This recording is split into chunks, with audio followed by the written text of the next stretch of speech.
مجموعة صغيرة داخل القوات المسلحة التركية، وللأسف الشديد استهدفت وحدة تركيا ووحدة الشعب التركي وتماسكه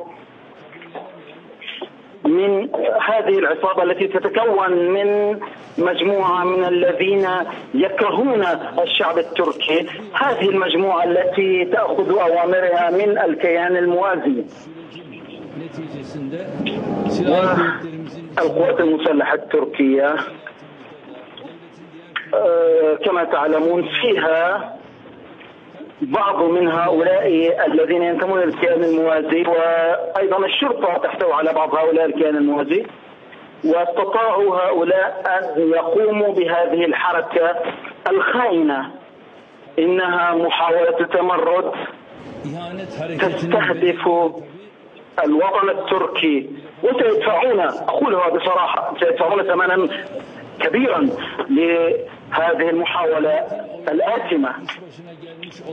نحن نتحدث عن حكومة تعمل بناء على اقتراع شعبي واستفتاء شعبي.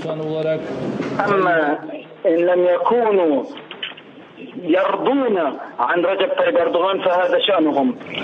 سيحاولون مرة أخرى وأخرى وأخرى أن ينقلبوا على هذه الحكومة الشرعية.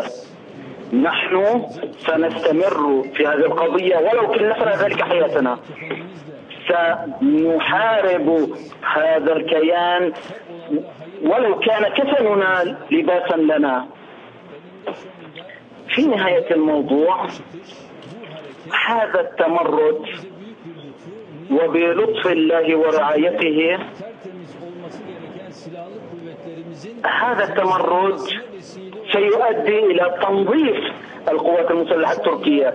هذا التمرد سيؤدي إلى مزيد من التنظيف لهذه الجيش المبارك الذي يجب أن يكون نظيفا 100%. كما تعلمون فإن هذا التمرد جاء قبل اجتماع مجلس الشورى العسكري. لماذا؟ لأن بعضهم يعرفوها بشكل جيد جدا ما هي القرارات التي ستصدر من مجلس الشورى العسكري، ولهذا فإن هذا التمرد جاء قبل هذا الاجتماع. مهما كانت أعمالهم، تركيا ليست تركيا القديمة. تركيا الجديدة مختلفة عن تركيا القديمة.